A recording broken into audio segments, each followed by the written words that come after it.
welcome back to Cast Me to Hell with me, Seb. And with me, Robbie. And this week we are covering Eli Roth's Thanksgiving. Yes, we are celebrating Thanksgiving in March. Yes. Well, we don't celebrate Thanksgiving anyway. So we are British. We are British. We can watch this film and cover it whenever we damn please. This is a film that we plan to actually release at actual Thanksgiving, I believe. We did have plans to see this. We really wanted to see this, but it all fell around your wedding time, so it just was not possible to get it done. I think it was just as we were about, like the week before we take off, or the week we got back, or something like that. But I think so, yeah.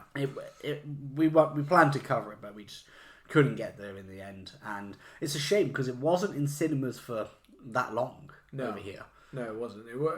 I guess Thanksgiving is not as big, although it's bringing some hype along. We like to steal American holidays. We do, yeah. But it's not.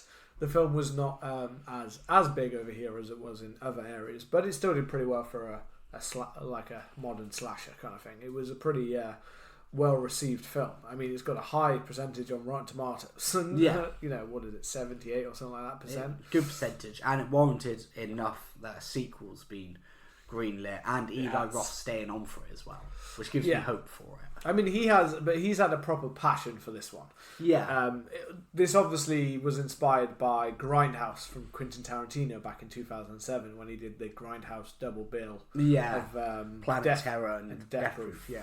Yeah. So two films of which are inspired by as Grindhouse is, which is meant to be the proper kind of dung and dirty kind of like horror roots of like the old Grindhouse theatres where they do the back to back of pretty much the worst of the worst kind of horror was what it was. It was meant to be like B movie kind of what a lot of them were like, and they were films that were not held back so much by blood and gore and kind of over the top kind of parts to them. A lot of ones that would end up in Grindhouse kind of ones would be films that were like either B movies or some of the foreign horrors, like some of the ones we've watched, like Zombie 2 and stuff like that. Yeah, like video nasties.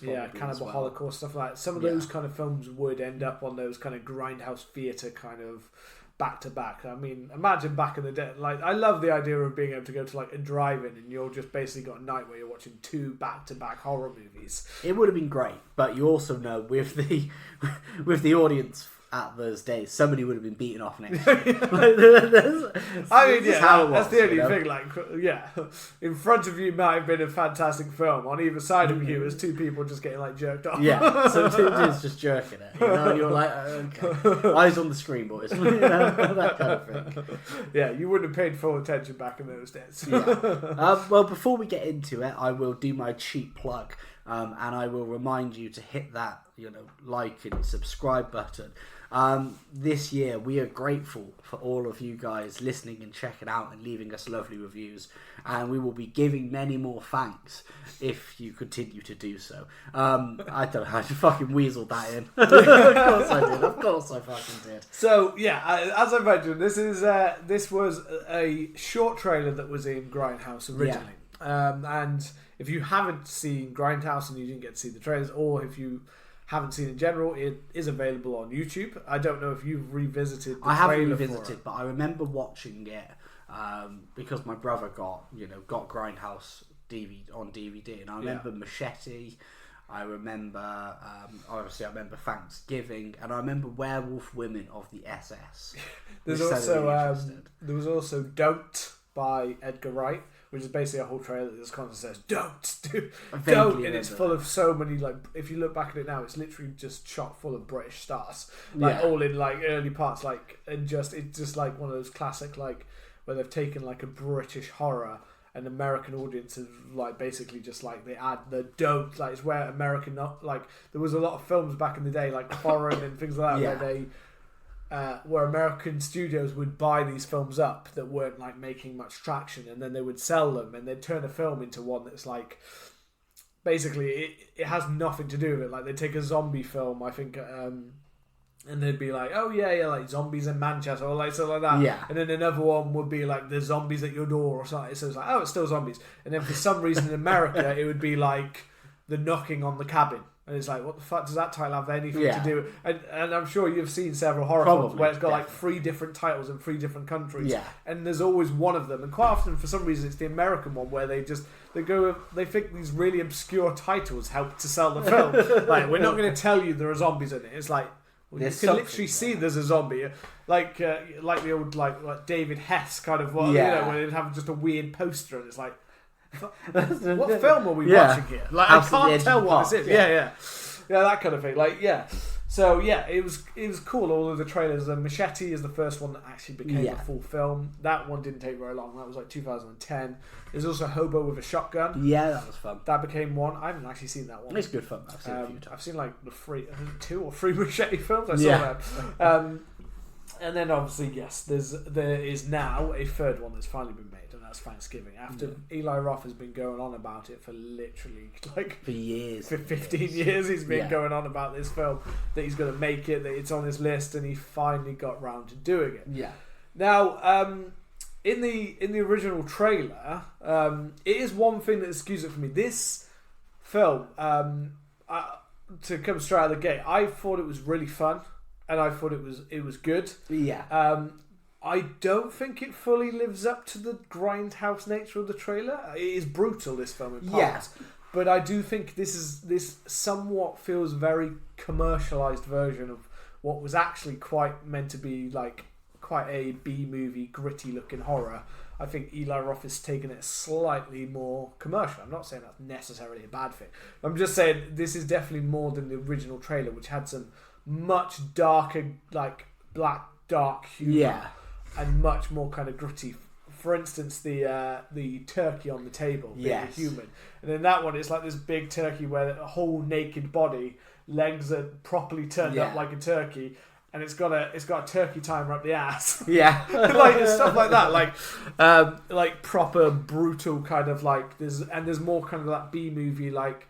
People are like, it's a bit more Halloweenish in that one kind of. People like it out in the car having sex, and then like Eli Roth is in that trailer. Yeah, and he's there. He's like there, like he's getting like sucked off by a girl. And like it literally goes to her, like starting to suck him off, and then it like turns up, and you're like, why are you hearing major gargling? It's because his head's gone and there's blood gargling out. And just shit like that. There's quite a lot of, and there are some scenes that are in this film that are in the trailer, like the Thanksgiving parade.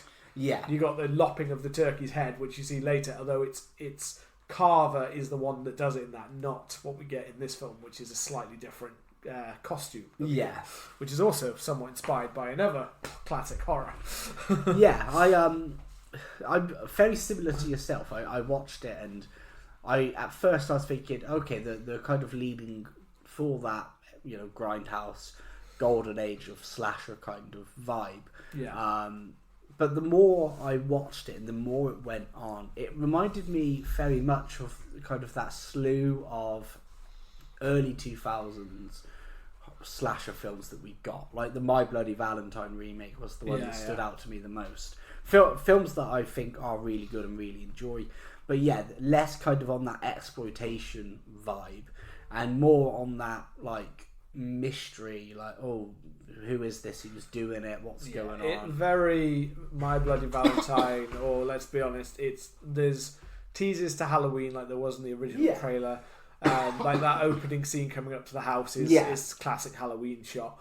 But there's also it's Scream and I Know What You Did Last Summer and My Bloody Valentine are all over this film. A bit more of those kind of vibes, which I did. I really enjoyed it.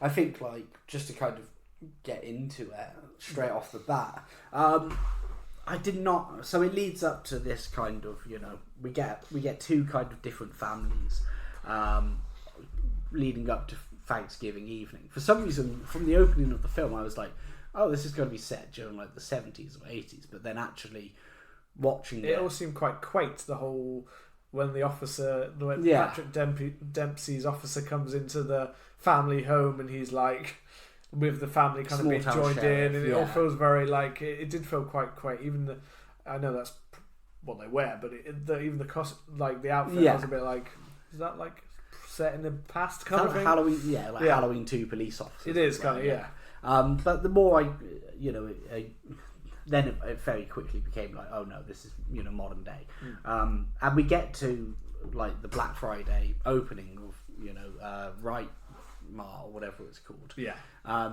And I thought that the film kind of took a little while to get into it. Surprisingly, it kind of did build this whole Black Friday event.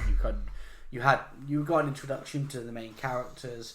You had a bit of like laying the seeds of who's going to be murdered and who's going to be involved later. Yeah, which was quite interesting. A lot of like setting up. There was also this film has a slight Final Destination kind of thing about it that I felt. It reminded me very much of those kind of setups where it's like laying the foundation of who these characters are, but in a very quick fashion, like they do in those. Like you can tell when you're introduced. I mean, you're going to have a pretty good time with a slasher when there's like 10 to 15 people introduced in the first in the first 10 minutes of the film, and you're like, okay, so this feels like we're going to have a high body count. Yeah. And that's good. Yeah, and then, like you said, a bit Final Destination-ish. You have like the security guard who's like, oh, shit's kicking off, I'm getting out of here. You get like the guy who goes to the other school who got punched, and the waitress, and the cheerleader, and all of these people who are like very minor characters, but you get almost a rather intense few minutes where they're on screen. Yeah, they're on screen. They're on screen. They're on screen quite a lot. And it's like a bubbling pot kind of thing. Yeah. But it's also quite humorous at the same time. There's quite a lot of like remarks thrown in there, and there's this kind of.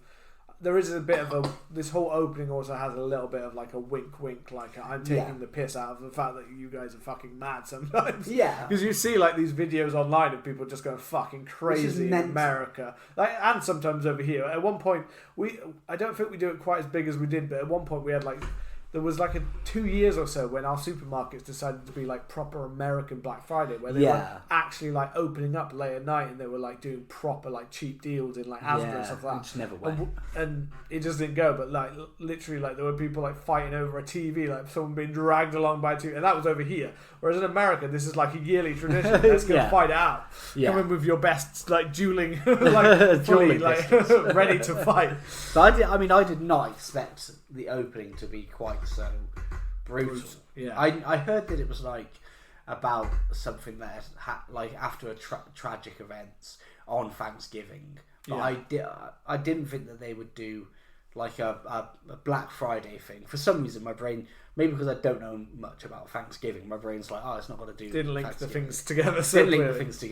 Yeah. And then also, the sheer like brutality of the opening scene. So the main characters get let in early, and then they sneak around the back. Because the main character is her dad owns the place. Yeah, her dad owns the place. And then they sneak inside, and the guy who's been punched, Jessica, the guy who's been punched from another school, ends up grabbing the I can't speak today. Ends up grabbing the megaphone and says that the store's opening, and everybody rushes in, and you get that bit where like the glass is going.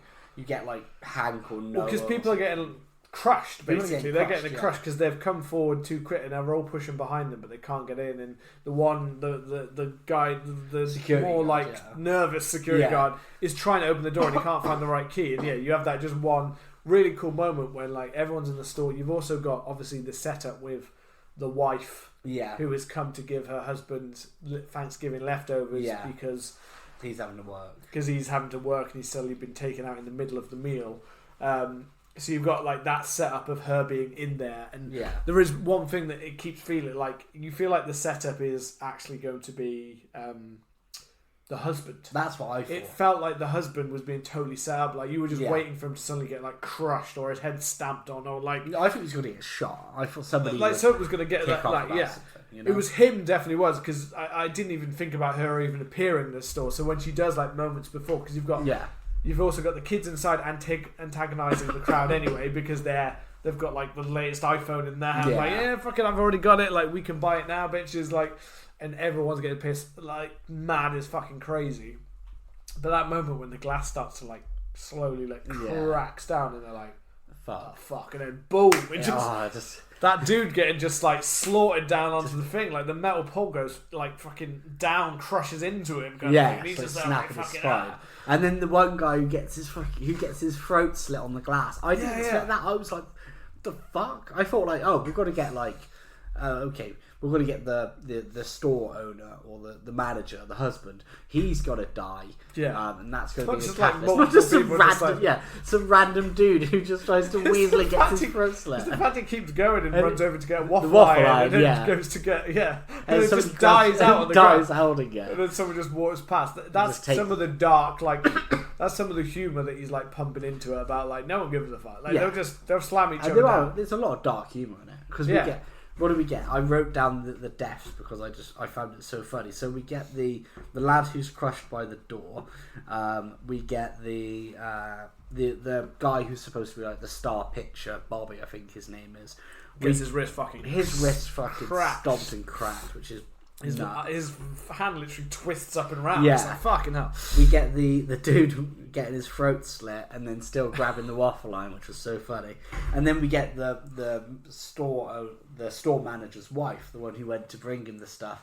She gets pushed down and she just gets fucking brained by a trolley. Yeah, it catches onto her hair and literally pulls part of her scalp and skull out, doesn't it? It smashes into her. Oh yeah, it does. And then it pulls part of her scalp off, and she's literally bleeding out. You know. And I at first I thought she was just, but at the same time because it didn't seem like it was fucking, it was brutal. Yeah. But it didn't seem like full death brutal. So at first I thought she was going to be like just badly like injured because it's Gina Gershon, I think it is, who's a fairly as Amanda Collins as the store owner's wife, and she's a fairly known actress. Like she's probably, apart from maybe Patrick Dempsey as the sheriff, they're probably the two biggest actors in this, apart from internet sensation Addison Rae, who everyone fucking goes on about.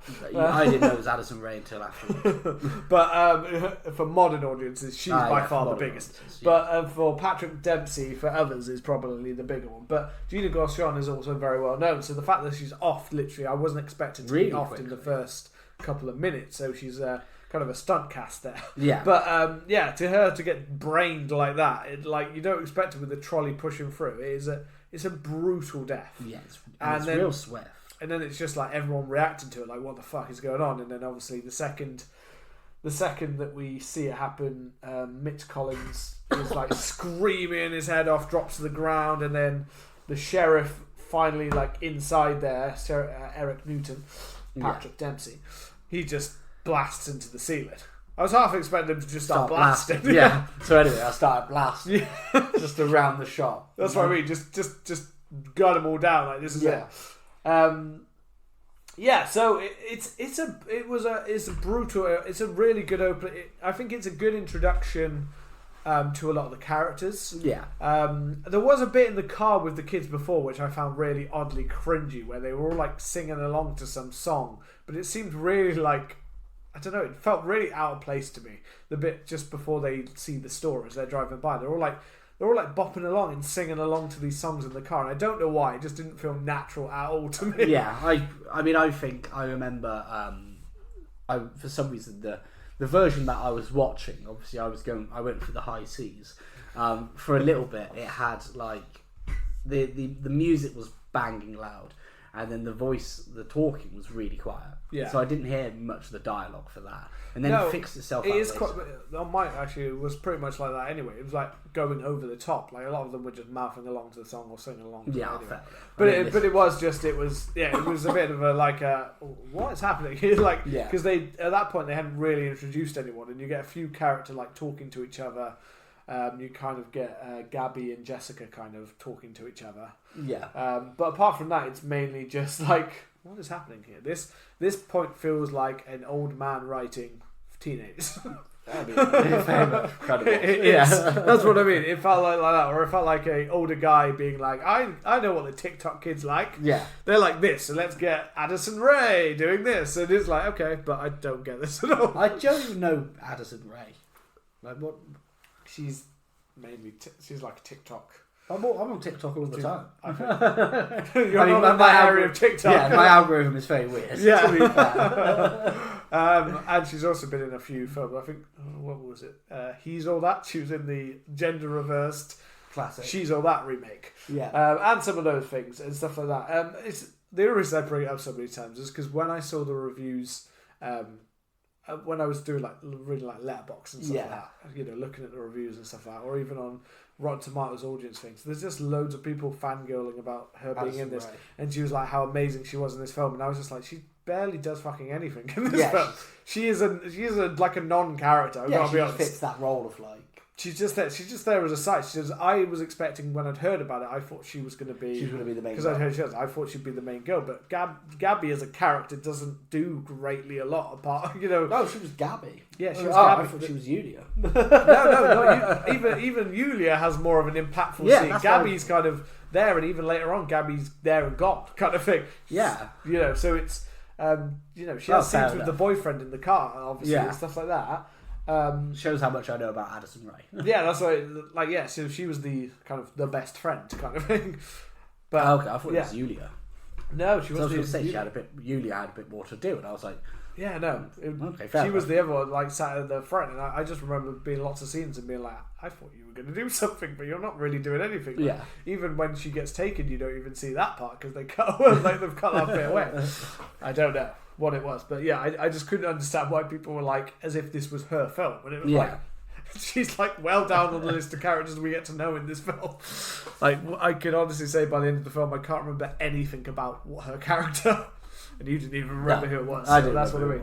So there's that bit. I'm the man who doesn't like your Tic Tac race person. I don't like her. It's just that she doesn't do enough to have any impact really in this film. She's a character I didn't really find much about, and it's not just her. There are other ones that are very similar, but even her boyfriend Evan at least has more of an impact because he's a bit of an asshole. I thought he was actually really and he good. Plays a major plot point in the story, being the one to have filmed the original massacre to get back on point. Yeah, well, I actually thought he was really good. I thought he was a good character. I thought his performance. I thought he was good as one of the stronger ones as well. Because he was playing the asshole, asshole kind of jock character. But they actually later on they actually play that quite nicely into what happens to him later on. Yeah. That whole fact is everybody hates him anyway. Do you hate him? So I'm going to go for this brutally. Yeah. But yeah, we get that video, and the video is so funny. It's kind of it shows it happening. It has typical kind of Gen Z sound bites over it, and then it's just rip at the end. you know? And it's good because we get to see a little bit of John Carver's layer, and it kind of sets things up a little bit because then we get we get the bits where they're just kind of going about normal life, and I think this is where a lot of especially the first actors, you get a lot of the bless you. We get a lot. No editing either. No editing. That's enjoy that sneeze. The sneezing coughs are staying in. You get the really good bits of black humour that Eli Roth is so well known for putting in his films, like the bit where the sheriff says to Kathleen, "I'm sure you'll make an excellent dinner." She's talking about stressing out, and I just thought such a good line. There are a lot of those tongue-in-cheek lines that I thought were really well done, or even the jokey bits. There were even bits if you look, because they do the social media post, and a lot of it's done through there where he posts about the meal and the names, and even under there there were little tweets and comments of people just being basically just kind of skewing modern humour of the fact that they're ripping into a picture of nothing really, of someone's name at a table, and there are people commenting on it basically saying what shit's this, and what crap, and just is the fact that people go straight to negativity about a post that's about nothing that they don't have any clue about. It's a Thanksgiving meal, this is a shit meal. This is shit. Yeah, this is shit. I thought it was pretty well set up, because we get to see how life is in Plymouth, Massachusetts now this has happened. There is quite a good build up. We've got some things for characters that are kind of teased, the red herrings that are built in. So you've got Bobby, who's like, we haven't seen him since. He just ghosted me. He's gone. Like he's just disappeared. So straight away it's like, oh, so Bobby. And that's that classic thing of like slashers, you know, like the boyfriend. It's the boyfriend, or it's introducing those red herrings, you know. Like one of the things that I was watching it felt less so much like the big slashers like Halloween and Friday the 13th. It's always very much like, you know, it's Michael Myers. Whereas this almost felt something more like The Initiation or something like that, where it's like, who's behind this? My Bloody Valentine. Yeah. Who's behind this? And you get a lot of like red herrings. This character who's mysteriously returned, or somebody who's, you know, who's been involved in this horrendous event, and that kind of stuff. And I love a good old mystery horror kind of thing. I love that whole use.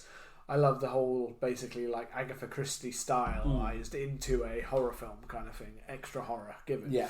But I thought it was built up quite well. I will say I think, as I said before, like I do really like it, but there are a few things about this film that didn't quite like fully win me over as much as I was expecting to really love this, and I didn't really love it. I thought it was good. It was like a good slasher. Yeah, I don't think it like reigns as like an amazing or perfect slasher. No, I agree. And I think there are many films that have definitely like this film skews that are still better examples of this kind of one. I think there are some really good. Eli Roth is very good at going grim and like bloody and over the top, and he's got a really dark sense of humor anyway. So that plays really nicely into this. But one thing about sometimes of these things is it's about the characters that you kind of want to interact and get into. And there are some of these characters that I just wasn't. And I will say one thing is the main girl, Jessica, didn't really do much for me. I found her a bit bland as a leading like lady in this kind of part. I found her I liked the stuff with the father, which kind of helps.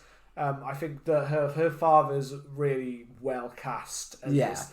I think he's in Suits or something like that, like American drama, and he plays a very similar kind of a bit of a fast talking sleazeball kind of guy. He's good at that. I can't remember the actor's name, but I've seen him in other stuff before doing a similar kind of stick that he does here. Yeah. But he's very good, this kind of smarmy kind of, you know, but somewhat weird, oddly charming kind of guy that draws you in, even though he doesn't look. He's not like a sexual man. He's not a sexual man, but because he's not got the looks for the sexual man. But he looks kind of like a mole. But he's got that mole vibe, doesn't he? But he's also got the Kathleen, his beautiful wife on his arm, who has replaced her mother, who's what she feels like she's replaced. Who's also the main reason that he bought the what was it, Buy Right or whatever it's called? Yeah, something like that. The shop that they've got, the Right Mart. Right Mart. She's part of the plot because she's part of the reason that they were open and part of the reason why they did this.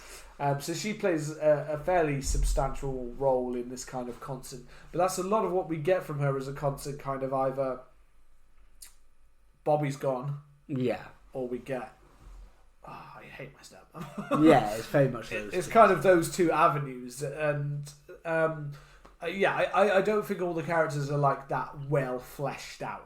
I don't think they're of some of the level we've had in other similar horror films like A Scream or Still Not Evil, where I think I preferred some of those characters because they were a bit more obvious. But this comes with the fact that you've got to balance on the fact that he's trying to introduce way more characters to have way more deaths.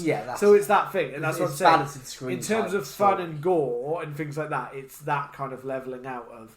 I think as I said before, I was a bit thrown off that it was this kind of so commercial. I was expecting it to be a little bit more B-movie, if I'm honest. Well, it does. It fits into that. I guess that's him trying to make something true to the vision he had, but also knowing that it's got to be in cinemas and it's going to try and make money effectively. I think he's trying to. I think something that's pushed him may be as well the fact that things like, you know, Scream and other slashers have come back up in the last few years, you know, Reboot or Halloween.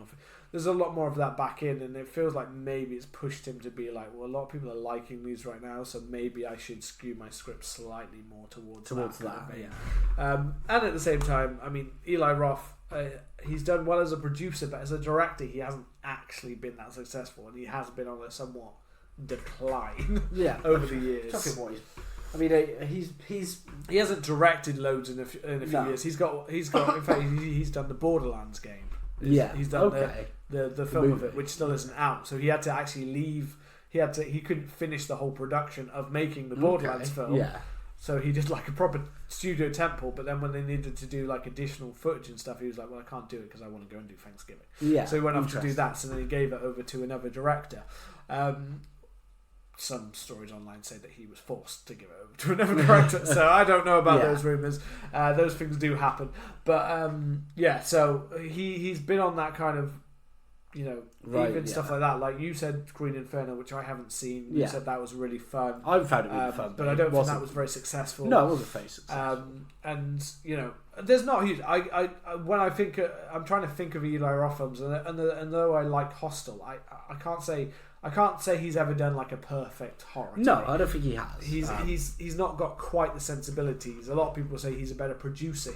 People who make films within his productions are normally better than the films he makes himself. Yeah, I could see an argument for that. I mean, I think that's why a lot of people are saying this is him back on form or his best he's done, because. Well, I think he does a lot of the. I think one thing that he does very well is the gore. Yeah. I think his gore always looks great. It's always enough that it's very satisfying, and it scratches the itch, and it never feels overly gratuitous. Like no, but it's also quite real as well. He pulls off a quite realistic special effects. He's got a good team behind him. Yeah, he's got a real good team. Like I think if you look at something like like Terrifier, for instance, it's very much like you're supposed to watch it and be kind of grossed out, but also be thinking like, what's he got to do next? And it is that kind of like more schlock, more on the extreme side. Whereas this that was quite like full on grindhousey, really. Terrifying, because that's like, how far can we push it? And we're going to keep pushing it, and we're going to keep pushing it, and we've talked in the past about that. Is that necessarily a good thing? It doesn't make a good thing. It doesn't make a good film. Whereas I think in this, it really does fucking work wonders. It's that level of, for me, like being perfectly gory enough. The main problem I had was like towards the end of the film, and I think that the film was very much front loaded with the best kills, or the more interesting of the kills. So the first kill we get, which is the waitress.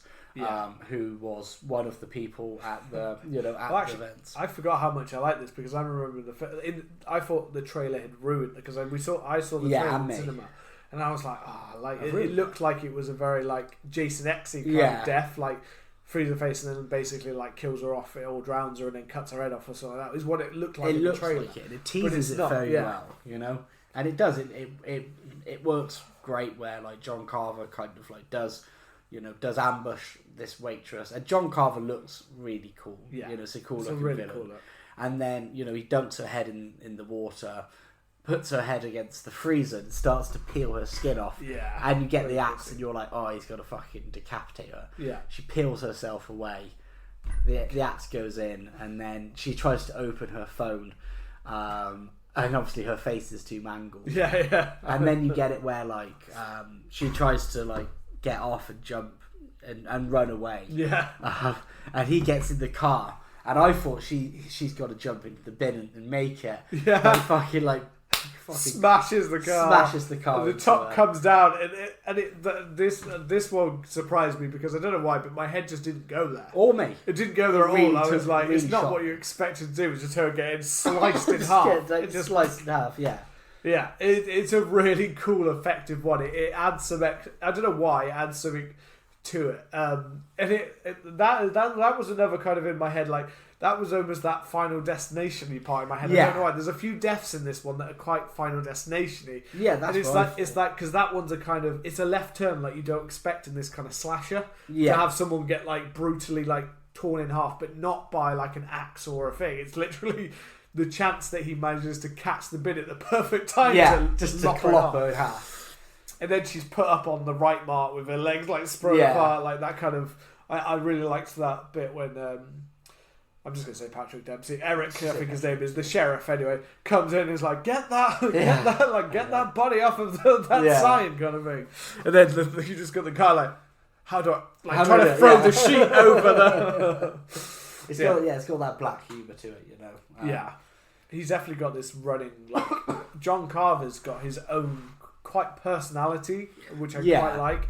He's quite different or quite subtle about certain things, and he seems to be enjoying it, and he takes the time. But there's a weird almost a code to some of his deaths and stuff. Like certain things you kill and certain things you don't kill, which is also like an interesting added part, which I think is because it's the next is the security guard. The security guard, and that's what I mean with that kind of part about you get that nice classic chase through the house, which feels very classic horror. I think classic slasher. I mean. Of like, where is he? Where's he hiding? Is he behind this door? Is he behind that door? Is he in this part? Which is it's fun. It's a quick one. This one. Yeah. You get the scene with the cat in the kitchen, and he's like, "Where is he?" You know. And the cat kind of looks to one side, and then that there were a couple of jump scares in the film that actually got me. And this was one of them, where John Carver's obviously hidden under the table and he stabs him in the stomach with the electric carver. You know? I like that. That whole, again, Thanksgiving. And carving that turkey. Carves him up, and then he decapitates him with the garrote, the cheese wire, whatever you want to call it. And then he like feeds the cat. Yeah, well, he's about to leave, and he's like, you see him turn back like, the cat's going to basically die if I just leave him. so he goes back to make sure before anyone finds the body, like, I'll just feed you just in case. And it's that fun little like playfulness, you know, which not only does, like I've said, Eli Roth has in this film, but it kind of fleshes out that character of John Carver and who it is, and it adds to that element that you don't quite get in like big slashers, where it is like it's somebody under there, you know. Kind of made me think of like Valentine, a film that we covered, I think last year, you know, where it's like it's somebody under the mask, and there's kind of like a playfulness and like vindictiveness. Very, I was going to say, you know, very Valentine-y in that kind of way. But I guess my Bloody Valentine has a little. I think it has. The remake, I'm thinking more has a bit more of a playfulness about it. The original, I can't remember if it had that same kind of style, but more the remake, I remember having a little bit of like a fun with it, like in some ways, as if someone's having a bit of fun, or at least the main character is when it realizes what he is. It is a cool one, but I like those little character parts. I'm trying to think where we go next. I mean, it's, you know, we get like those deaths happen quite quickly, don't they? They are. And then every time they start getting tagged in the social media post. Social media, you know, they start getting added and they start getting posted in that, and I think that's where the first time, or maybe it's because they posted the picture of the head, the severed head of the security guard, and the top part of the waitress, and I think maybe it's after that they start to notice that their names are on the table, and then we get into that kind of investigation thing of like, who knows more than they're letting on. Like it's very clear, they put two and two together. It's the security guard, it's the waitress. It's to do with the Black Friday event. Yeah. Oh, and we also, because these kind of come one after the other. We get Lonnie and the cheerleader. Which is a fun kind of scene. Lonnie, I quite liked the kid because I thought he was quite funny. He had that kind of Boston-y kind of accent. Yeah. When he was shouting in the crowd at the beginning, kind of constantly like, "Yeah, you come over here." Like he had proper. It felt like they were properly playing on a kind of, a kind of a Goodwill Hunting. Yeah. It had a Ben Affleck-y kind of like Ben Affleck, Matt Davis, like how about them apples? Kind of like it had that kind of humour to it, that Boston-y kind of humour, which I quite liked him kind of throwing that in. So, but to be fair, his character is off pretty fast. Yeah, the head literally twisted all the way around. Yeah, his neck just gets fucking snapped. But she doesn't realise, and this was another one of those ones where he kind of takes it. It kind of goes more grindhousey in the trailer than it did in the film. Okay. So you get like a little shot, and you get her like bouncing, and you get like a little tease of her like where she's showing her ass basically. Yeah. showing her ass as she's going up and down, and then after Lonnie's head's twisted, and you've got that fun playfulness, the fact that she's like as if he's looking at her, but his head is literally twisted around behind. Yeah. And she's jumping up and down, and then you get the really cool kind of, again, the knife coming up through the trampoline. Yeah. And she's getting, and then she misses it a couple of times, and then finally gets one in the foot, and then falls backwards, and she's basically bouncing up and down, and the knife's just going through her. Yeah. Whereas in the trailer for the original, there's a guy who's watching her, who's more of like a nerdy looking guy who's been like dragged off to the hall, and she's like bouncing. And in classic Grindhouse style, she takes her top off, of course, and then she basically takes her underwear off, and she's just bouncing and just showing him everything. It's like, when I say that line, it's always Patrick Stewart. And I saw everything. And I saw it. Yeah. Extras, classic. Yeah. And yeah, I think the nerdy guy basically just gets like pulled back and like his throat cut, and it's more like straightforward. But she does like a huge split in the air, and then lands, and then the knife comes up straight on, straight into her genitals. And then you just see like her face, like in a thing, but it's got that proper dark kind of tongue in cheek, like where she makes this kind of like face, like there's a knife inside my vagina. That's so rotten. There you go. I thought he was gonna move the trampoline. She'd go up, and because I remember at school. When we did trampolining, and inside of the gym, there was like beams at the top, and there was this kid who would jump up and he'd go real high and he'd grab onto them, and every now and then we pretend to move the trampoline, and he'd be up there, and I thought they were going to do like breaks his neck, and then she jumps up and he like pushes the trampoline away, and she just smacks down. I thought that would have been cool. That would have been a cool one too. But I think the knife is a really cool, effective. And again, reminded me a bit of Final Destination. It's a little bit, because there's that one in Final Destination 5 with the needle, the nail on the thing as she's doing the gymnastics. That very much reminded me of that. Although this as it's from the trailer, this predates that Final Destination 5. But yeah, that's cool. But I do think that, as I said, there was just something a bit more gritty and B-movie about the whole nude girl getting thing, and that's kind of one of those more like. It feels more like he's making it for a more modern audience and a more teen audience. This film feels a bit more for teen. Now, I'm not saying that a standard teen is really going to get a lot of the dark humour in this, so it's kind of one of those balances of how much. But I think they'll probably enjoy the mystery part of this as a kind of slasher. It's a fun one to go, people. It's one of the reasons I saw a lot of people saying like this was a really fun experience in the cinema. So it does make me a little bit jealous.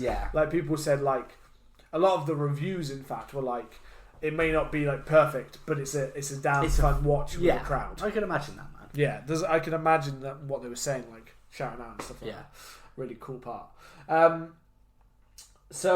You've got those kind of dispatched quickly, and then we've got quite a bit. Then there's a little bit of a break from death while we have kind of these connecting the dots, like you said before, like the Lizzie, the waitress, and the security guard and Lonnie, and that they start realizing, they were all there, like because they were the main, they were almost the main three that were causing problems. The security guard, because he kind of didn't give as much of a shit, like in this nervous way, but he was riling them up in a different way. And the waitress and Lonnie especially were proper like in people's face, like about it, like come on, let's get on with this. They were riling up the crowd. In fact, Lonnie was the one that grabbed the speaker, didn't he? Off of the sheriff. So we get a little bit of that kind of playing into it for a while, kind of building up that who is it, and it constantly keeps coming back to like Bobby, who obviously they come back to like Bobby, whose baseball career was gone, and then he mysteriously disappeared and turned up the day before that the killings start. And then you've got her boyfriend Ryan. That's who I was just looking for, because I could not remember his name. Her boyfriend Ryan, who this is one of the decisions that I was a bit like I mean, at the beginning you get that proper red herring of him in the crowd where he's like a bit obsessive with her.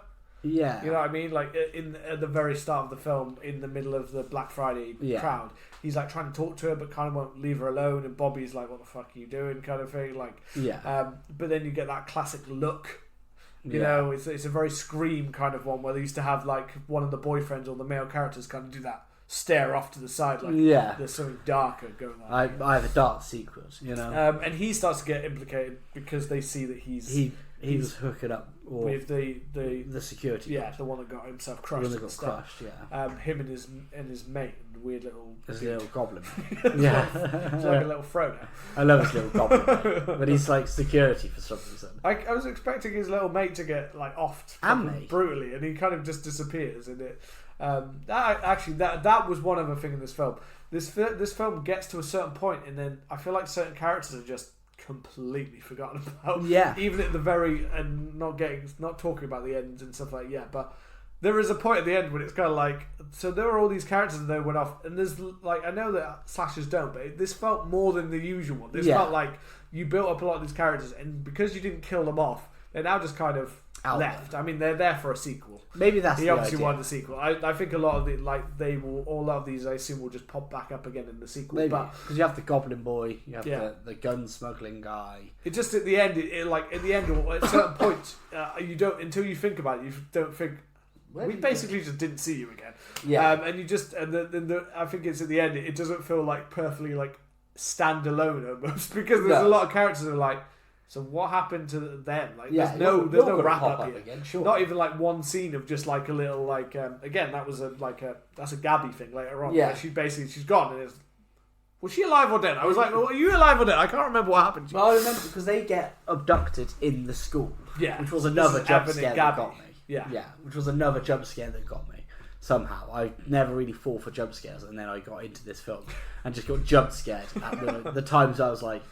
There's definitely a jump scare coming up. God, I got it. Because then John Carver attacks Jessica in the school. Yeah. And she manages to escape. As Jessica is chased through she goes in like the beauty shop. Yeah. The beauty school dropout, baby. As she's like chased through by John Carver into there. Like there's quite a cool scene when she's like hiding between the different like the makeup doll heads kind of thing. And he's kind of working his way around and doing like little stops and turns. He does sometimes. You get a little bit of he likes to play with them as well. Yeah, because sometimes it feels like he knows where she is, but he's just like, I'm just gonna wait for you to move into position, which happens quite a bit later with other characters where she he knows where they are, but he's like, I'm just gonna wait for you to come around, toying with them a little bit. Yeah, he fucks with them a little bit, but she literally like narrowly avoids getting that. It's the axe. Yeah, it's a really cool kind of axe, and she gets the. I was about to say like deodorant or hairspray, manages to fend him off with that. Yeah, as she's like, narrowly avoids that blade. And she's got that whole part because she knows that the sheriff and stuff like that, like you see them right outside before she obviously gets drawn in by Gabby's messages, which obviously isn't actually Gabby. No, it's Mr. John Carver. But yeah, and that's what I was mentioning before about the Gabby character is the fact that up to this point, apart from at the beginning, I feel like there's one other scene where she was talking and then she's taken, and then after that, obviously she's gagged. Yeah, and then she's got like that's why I was just like I was just surprised that there's not a lot to. We don't get that much kind of with her, and most of the time when she talks, it mainly is either related to talking about Evan or it's talking about how Jessica feels about Kathleen. Yeah, stepmom. She doesn't really have much heavy lifting to do. Yeah, it isn't really in it too much. It's weird because a lot of these plot points, a lot of them are kind of brought together by these little like mystery bits where again they go back to also what's the next part in the crime, who's the next suspect, who's the next person who we're now kind of looking at, and obviously it more and more builds of Bobby, and they've still got the question of Ryan because they both fight over her outside because you get the classic Bobby. When she's just been attacked, Bobby just happens to walk around and looks like he's thing. It is the classic Billy from Scream. It is that classic kind of like, I'm just here, and obviously just after, Ryan had only just arrived as well, but he came from the opposite direction, whereas Bobby's coming more from the school direction, and they're fighting over her. We didn't quite say it before. The Ryan choice of her being with Ryan instead. I don't know why, but I just like couldn't get why she's even with that guy. No, he's a dick. He's a dick, and not really in a good way. He's a proper kind of I don't know. I just really he's just a really dislikable character. I think he just comes across like posh dick. And it seems like they do like a... I don't know if this is just the way in which I read it, but at the start, when they're leading up to the event, Bobby seems to be more of a bell end, and Ryan, although he does seem a bit like obsessive with her, he does It seems like they're trying to make him like it does seem like they're trying to push him to be the nicer guy. Like you should be with him, not with Bobby. And then after, Bobby's obviously very quiet when he turns back up, and now I think Ryan's Bobby was a little bit of a dick because he was kind of ignoring her a little bit because he has fans because he's such a big baseball star around the town. And then he gets kind of brought down to earth. But I kind of get, I guess, at the beginning it does sell it as like Ryan's the alternative. Yeah, Ryan's maybe at the start it's like who you should be with, and then they kind of made the point of actually once he gets the reality of it, it's like actually he's a prop. He's a bella because even she doesn't seem to like him. That's the thing, and which is fine. But I will say that after everything that happens, it is again one of these things at the very end, which kind of made me went, what the fuck? Yeah. Why? Why are we saying that that's still happening? He's not like Freddie Prinze Jr. Because the ending, the very end is very, I Know What You Did Last Summer. Yeah. It's very like Freddie Prinze Jr., Jennifer Love Hewitt, but this dude ain't no Freddie Prinze Jr. No, he's no FPJ. I'm not saying that he's a classic actor, but he's far better in this role. He's no FPJ. Of being the kind of mysterious boy who's also the heartthrob. Yeah. Well, then Yulia is, her dad is like, we're going to Florida. Yeah, let's get out of there. And they got the whole They've got the whole policeman there to guard the house, which is again kind of because it's kind of the classic It almost seems like they're trying to sell the officer as he's eating. I can't remember what he's eating, donuts or chicken or something. He's walking around eating, and it's straight away you're like. So you're the helpless cop character. I think it's supposed to be turkey, maybe. It might be turkey, it could be, That would make sense. That's why I was thinking kind of chicken leg or something like that. Turkey leg makes much more sense. But the fact that he's stood there, he comes across as that hapless goof of a sheriff. You're just there well, you're going to be easily offed. Yeah, you'll get. And it takes no time whatsoever. Literally by the time the dad has not even finished ascending the stairs, and you hear shots. Yeah. And that's the thing. John Carver in this film changes weapons just randomly. It's just anything. That's another thing I think that makes him stand out. I know you can say Jason, whatever. We'll grab a machete and then a spear and then a thing. Yeah. But this is more like a tactical kind of... This is a silencer. This is with a silence, so that they don't hear him coming kind of thing. I know I've said it a couple of times, but it's that more masked man killer than monster, and more golden age where they would find something, pick it up and use it. You know? And this is one part when you've got the red herrings and stuff like that. Talking about who it is later, but where it has a kind of there's a lot of stuff here that has to be quite strategic. Yes, and it needs to be. I'm not you going to into know that what part yet, but it's someone if they suddenly turn around and it's it was Gabby. Yeah, you're bullshit. Was it Gabby? Was it? It is definitely one of those where it's and this is one of those parts that is the hard thing when you do this, and it is one of these things that is slightly with this film. Is when you do this, and anyone who's used to watching, any of these kind of mystery slashers, you are watching and you are looking for all of those little clues because you're trying to work out who it is. Yeah, you want to work out who it is before. Which, can be a good thing and can sometimes not always be a good thing, especially if it doesn't end up turning out the way you're thinking. We've all had with, say, Scream, where we've had a character and you're like, bullshit. Did you do that? Yeah. You know what I mean? As good as it, as good as Scream 4 or whatever with Thing, you're looking at them going, well, Jill and Charlie, how comes Ghostface was literally 6 foot? Yeah. And you're both what? 5'1"? 5'1", yeah. You are not the person behind that. What's going on here? This is, even in heels, you're still not even reaching the height. And Ghostface wasn't running in heels. That's what I mean. It's those kind of ones where it's there's problems here. So you're always wondering, but with this character, they seem to have sold. John Carver had to be someone who was very strategic. Now, Bobby doesn't go out of the possibility because they've given the whole he was gone for a year. Yeah. So you're has he basically spent this year turning himself into an uber psychopath Maybe. doing all this shit? And you know that he's good with certain things, like he has good arms and stuff like Yeah. that, and he says his arms on the mend, and he's got a powerful kind of. So you're like, well, you could do that kind of thing, but you're pretty sure. So it's kind of those things.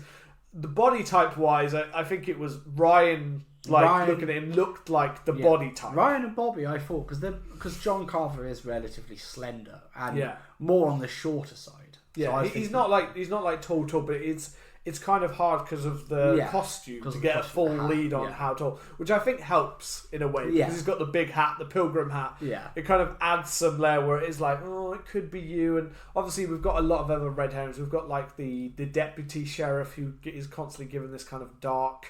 Or every time you see him, he seems to have a little bit of a, oh, where have you been? Oh, he you was were a off. suspect. You're gone. He was a suspect. Around there. I mean, yeah, in terms of those suspects, so building up to those ones. I mean, for me personally, I knew who it was. I'm not saying that people didn't like. Oh, yeah, it could be. He claims to be clairvoyant in this podcast. This is not. But this, I don't think that this was a hard one. You were. This was not like a Scream level. You messaged me after saying, "I don't know who the killer is." I did not message that. You did. It's canon now. He is trying to throw me off of these things. I really don't think that this was hard because of the opening scene of this film. I thought I thought straight away, I was like, that seems really on the nose. There was a point where I was like, I know who it is. You know, and it's a very obvious one. And it seemed that the only thing stopping me from not believing it was because I didn't believe that they would go maybe as obvious as it is. I think because I think it's quite obvious, and it's for who the killer was, but we're not there yet because Yulia and other people have got to die first. I mean, Julia's. We won't reveal it too soon. If you're listening to this and you haven't watched it, again, this is not the kind of one to listen to. Especially these kind of ones. Like, you don't want it ruined for you. I'm actually surprised. Exactly. Yeah. To be honest, I'm actually surprised I got to March and a film like this wasn't ruined for me.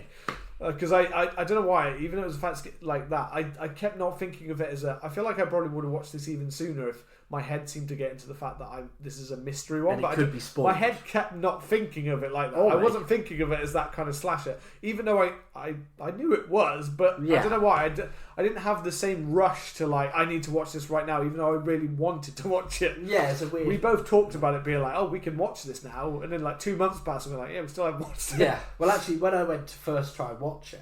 I was sailing the seas, and I put Thanksgiving in. This was before it was out on home video, but it was out in the cinema, and I thought I'll watch a shitty version. And I put it on, and I was like, it said it loaded up straight away, and it said like the title, like, you know, the production company. Yeah. And I was like, this is a weird production company. I've never heard of it. And then it was like a really slender, scantily dressed 19-year-old girl, and I was like, what? And then I paused it. It's like 19 minutes long, and I was like, "This is porn." I just put porn on full volume on my TV. That is not the Thanksgiving that you were. That's not the Thanksgiving. Something got stuffed. But it was not the Thanksgiving I expected. So I was like, oh, okay. So we ended up. I just watched it, but we decided to do this. Yeah. But this is one bit that was. Obviously in the trailer that I did see, and it still made me cringe watching it, was, you know, we see the really shitty security man eating the corn, and then we go upstairs and you hear something and it's like, we said it was turkey and now it's corn. It was corn. Because of where he gets the things. Yeah, it was corn. We just talked about this and had a whole conversation about what food it was. And I think I saw him eating turkey and this. Oh, I think it could be. He had a plate maybe. But yeah, this is where he gets a certain tools from to help. Yeah. And it's just rough, you know. We get this bit where like she's cleaning her ears, and it really builds it up. And then Julia's dad, like, he's also got the things on his ears. Yeah. And he can't hear, and you're like, oh god. And then he gets taken out, and you're just like, fuck, man. Yeah. They're all quick compared to, like, hers is more brutal than what they do. Yeah. And then the corn holders in the ears. Oh. Just like so shoving them into her ears, which again, they don't actually look that long, but I'm not saying that wouldn't hurt like fucking crazy. I mean, it's a good inch or so, isn't it? Yeah. With the fucking hurt. Yeah. Going right through the eardrums and like basically deafening her, and her boyfriend and they're on the video. Well, they've got to get a gun. Yeah. From that other character who just magically disappears, you know. Oh yeah. Like in I think after the parade, he's pretty much, I think it was. After the guy trying to constantly sell them guns, who's kind of a funny character. I can't remember what he does. He does give. Oh, when they go there, he gives these kids a whole speech about. What is it about Black Sabbath and them not knowing what the fuck it is, and he's like, what the fuck are you doing? When Roddy James Dio took over Black Sabbath. Oh yeah, that was He thought this little goblin man would have done something, and it's really funny because then the goblin nerd is now suddenly like the goblin security guard. You know, is that the same person? I'm pretty sure it's the same person. I thought that was a different kid. I feel like that was different. It might have been. Maybe I was. I thought it was another little goblin kid. Either way, it's a goblin kid. But then obviously Jessica and Yulia's boyfriend turn up, and he's got the knife to her throat. He's got like the video of something, hasn't he? He's got the video of Evan and Gabby. Yeah, tied up at the thing, screaming, and obviously they're like they get into the car and they're driving along and like screaming about what's happening and they're not going to get there in time, and it's all quite built up, that scene. And then they, as they do get there, as they come in, and he's still got the blade to her throat, and then, as they're getting close, he turns on the saw blade, yeets her on it, pushes her onto it. But the thing is, she slices one hand into it, then the other hand, like she's trying to hold herself up, and it basically grinds through her hand. Oh yeah. And then there's a kind of moment where her boyfriend gets to her, but she's not fallen onto the chest bit yet, where it's kind of like he kind of gets there. Yeah. At the same time, her hand gives way and she goes down. And sadly, it's a case of he didn't like try to go straight to like prop her up. He kind of hugs her. Which kind of seems to at first make it worse. He just like pushes her down onto it kind of like, he doesn't really help in that moment. I know it's like a sudden like shit. Yeah. And obviously she can't hold herself up. She kind of like, as you wouldn't be able to. Yeah. But yeah, then she's brutally like sliced down. Her intestines are on the outside and it's like sliced through. And John Carver's out. Yeah, he's gone. He's gone. Which then leads to the plan where basically they talk about cancelling the Thanksgiving at the store, but then they're like, we need to set a trap for him, and they speak about the parade. We get a lot of these slow shots of Jessica being sat outside of places with a figure around her, like that classic. But it feels like, I feel like it does it like 3 times, maybe 4 in this film, where she's there like covered in a. It happens in quite a lot of them, but I don't think of this many levels where you've got one character who's basically like outside of every death scene, just like covered in blood. The only one I can think of it happening like maybe once in certain slasher films, but Final Destination is the only one where it's like basically they're always in the wrong place at the wrong time. Yeah. I know it's quite common in slasher films for the wrong person, but normally it happens to people, but it's not always the main protagonist always getting to that person. Yeah. But in Final Destination, it is always them like, we've made it. Oh shit! No, they're dead. We witnessed the horror.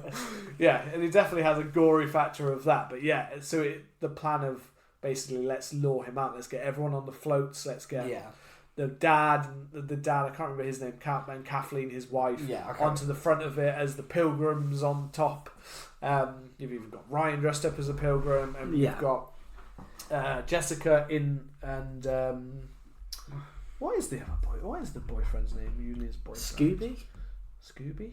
I'm sure that sounds made up. I'm sure Scuba. That's Scuba. Scuba Gooding. Yeah, Scuba Gooding Jr. He's who to be fair is a fair amount of this film. Yeah, he gets a good shot, doesn't he? He gets a few bits in the final kind of table part. He gets a few good parts. But yeah, they're inside of the car, aren't they? Yeah, they're kind of fighting their way through, and this is when we get the whole Thanksgiving scene, which again is in the trailer, as I mentioned earlier. But in the trailer, it's like a quick shot of like seeing them all through. Obviously, much cheaper looking things in the trailer of like a Mayflower, but it's just like a sign painted Mayflower. Yeah. Unlike this, which is a much more high quality. Yeah, it's a proper flow of the Mayflower, of the pilgrims arriving to kill all of the Indians. Kill all the Indians. Definitely worth celebrating. Yeah. And I think this scene's done so well because I hadn't gone back to watch the Thanksgiving trailer. I probably will now. But they lay a lot of the tension, as they're kind of moving their way through on the floats, and then you see a lot of people dressed up as John Carver. Yeah, because the masks were handed out around. Which I think for some of them, you'd have assumed that they'd be like, yeah, so no one's allowed to wear that mask. Yeah. But it doesn't seem that message got around. No, there's like 10, 11 different... Yeah, they're like, no one should be wearing this mask. So that's why you start being like... But it's not like everyone's wearing them, but it's quite sporadic. But you're like... I feel like you should have told everyone. Definitely should have told them. The officer should just be there, like, right, well, I'm going to shoot. I'm blasting you. Just blast. I'm going to start blasting everyone. Just start blasting them in the ground. And then don't worry, keep going with the grenades. Just killing everyone. But then you get and this bit caught me off guard as well, which is the turkey getting decapitated. Yeah. Because I was like, I was looking for John Carver. That's the one classic shot I said in the trailer before. It's John Carver in the crowd in the trailer, though, who you see the pilgrim walk out and just lop off a turkey's head. It looked awesome. But it's this daylight thing. It's the fact that it's like, and it's something you don't always see that often in slashers because they want to go for the dark night, the shadows, it can pop out from anywhere. And here it's just like, the isolated character. Like the character is on their own somewhere. Yeah. Not in the middle of the day, not in the middle of a parade. Some fucking turkey getting his head lopped off. The turkey getting his head lopped off, which again might be me forgetting.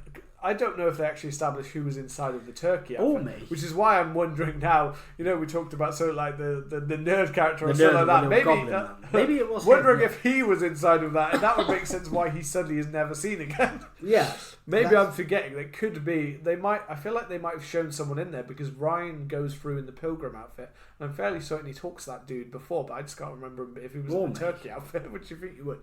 Maybe that certainly needs to revisit. Who do they actually establish, or is it just a random person in a costume that would just like?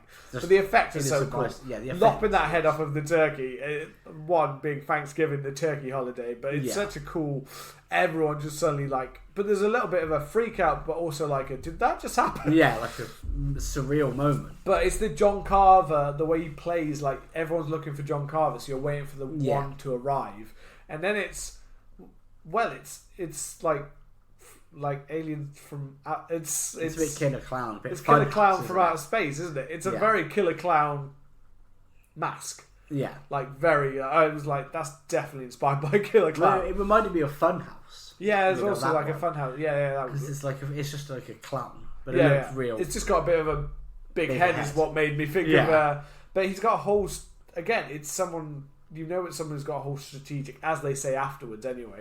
They say for them to pull that off, they had smoke grenades that start going off to hide things away, and the whole crowd as the smoke grenades go off start going crazy. And this is what leads to, I think there's definitely one that's more brutal, but one of the most brutally shocking moments is as they all start to crash and as the smoke bombs go off, they start to break. Yeah. And the Mayflower comes off of the hinges, goes through the window in the proper Final Destination. Yeah. It's like Grandad, I believe it is, who gets it through the back of his head, and you see his nose up on his top of his eyes. But I think the more brutal, shocking thing is the fact that it's like two little girls who are like, Grandad, wake up! Yeah, Grandad, wake up! And they're covered in his blood. Grandad's got no brain. And it stays on the shot for 5 minutes to fully see these children's like terrified reactions to the fact that, oh shit. It's so weird, isn't it? Is Grandad dead? Is Grandad dead? Yeah. It's just like, fucking hell, that's a proper brutal moment that I wasn't expecting. Or me, and I was thinking, who was the turkey? Who was the man who just got head fucking caved in? I keep wondering if, I think if you rewatch it, you'll be like, maybe they established who these people are. Like, I know they would be quick and not like characters you'd actually give a shit about, but it's still like I do wonder if they established who these people were. It's more the turkey that's bothering me now. Yeah. I'm like, did they actually establish who was in that turkey this time? I don't think they did, They probably did. It probably is just a random shot moment, but I feel like if not, you missed a trick there because it would have been quite cool to kind of establish that. Yeah. Like, you're shocked and they're like, oh shit, he was in there. Like, holy fuck. And it was real quick. Yeah, they should have put someone more established in there just to be like, oh fuck. Yeah. And then we put the deputy sheriff or something there just to be like, oh damn. Maybe that's who it was. No, he's still in the heist later. Oh yeah, not the heist. The heist. The SWAT kind of thing they're doing. He's kind of leading that later. Mate, that leads on to amazing kind of sequence where Kathleen wakes up and you can tell like she's not supposed to be awake, and he starts basting her with oil, Yeah. and then seasoning her. It's fucking gross. Yeah. These kind of, as we've said, these kind of gory moments, but also these kind of brutaler moments are the bits that we know that Eli Roth can do really well, and they are the bits that I think raise some of the other bits of this film. I think, as I said, some of the characters are cool, but it's all very been a little bit been there, done that with some of it. I gotta be honest, but these bits raise it. I think these. I just think that some of the other slasher stuff is like, we've seen this, and this isn't reinventing anything. No, Apart I don't from think it. The humour is the thing, and then. But these deaths have something to them, and this one again being from that original trailer. But this part, the whole actually in the trailer, you kind of just get to see a glimpse of it, and you get to see the aftermath of like this. Like I said, this turkey with the baster up the ass. Yeah. Like, that's what you get to see in, like, spread-legged. You can tell it's a woman because of what it shows in the trailer. And that's more the Grindhouse, whereas here we get to actually see the whole thing. And there's that delicacy, that delicate touch of the slowly putting the olive oil as she's slowly waking up and adding, like, the salt and, like, layering it across her face. And yeah, and it's so... it's gross. And then, obviously, we get, like, I saw the burnt John Carver mask. But I didn't know how it happened. Yeah, I really like that part. Yeah, it's just the fact it's just like, oh shit, I left that on top of that. Yeah. I was wondering whether we were going to get a killer reveal then. Yeah. I wasn't sure. Because sometimes they do it, particularly if there's two killers, they'll reveal one of them a little bit earlier. Yeah, and then reveal the accomplice later or something like that. But it was good, when he realised she's gone and they have that kind of like... This is one bit, because at this point Kathleen as a character had mainly just been like the bitchy stepmother. Yeah. She hadn't really got much to say apart from the fact that you could tell that she was somewhat bright because, well, she'd basically been tricking the dad into doing whatever she'd wanted. I think is what was implied. But this is a bit that kind of somewhat actually kind of makes you respect her a little bit more, because this actually gets you to see how clever she is, because the way she tiptoes around him, you can tell that he is literally like... he is literally getting confused as fuck by how the hell she's doing this. So the way she like makes her way up, hides behind the door, then gets behind the other part as he makes his way through. Real tense. Because you think, you could have just legged it then, but actually she's more clever than that. She waits for him to have looked and scanned before she then climbs up and through the stairs, gets up. We see the cheerleader in the fridge. Yeah, and she's still alive and... she grabs the bottle of wine from behind her, and you can see the blood pouring out of the cheerleader. And you're like, how the fuck is that cheerleader still going? Like, it's not, because it's like only... I think this all takes place, within... Is it 1 day, or is it 2 days? A day or two, maybe. I think so, because there's definitely more... It's very quick. Yulia dies in the evening, and then that's the next day with the parade. So it's definitely not 1 day. It's maybe 3 days. Yeah, maybe. Push. Yeah, but in which case that implies the cheerleader was stuck like 2 days ago. So fuck knows how he's been keeping her alive. It's an odd one of why she is alive as well. Yeah, because it doesn't. By the later at the table, it doesn't seem like she needs. I think she's just happens to be like he's just put her in there, and he was like, "Oh shit, you're still alive." Yeah, I think she just died. I think even he doesn't maybe realise that she's still going. I don't think so. I think he's just trying to keep her meat fresh. Yeah, basically. But yeah, when she does that, and obviously from there she gets blood on the floor, and it's like, oh shit, the blood's leading. Have you realised the blood's leading? But again, she's actually tiptoed around that, and she's off to the side of the wall. Yeah. When it leads under the table, but that's the point when he's like, nope, I'm gonna go this way. Yeah. And then he's kind of worked out, because you do. I liked that part, because you have a bit when John Carver's like looking this way, and you're like, I know you got a mask on and stuff like that, so this is what's making it so you probably can't see that. But if you have any peripheral vision at all, you should just about be able to tell she's over there somewhere, or that she's gone off somewhere. So then he sneaks off to the side. Then that's when she goes through. He bursts through the pitchfork, because he's got the pitchfork again. We were just talking about this in the episode the other day. Pitchfork. You don't see it often. Yeah, in Pearl, you don't see it often. Yeah, it's a nice one to get, and obviously. She does make it screaming out, but she gets the pitchfork in the back, and you're like, oh fuck! It's like, well, now your spine's fucked. You're fucked.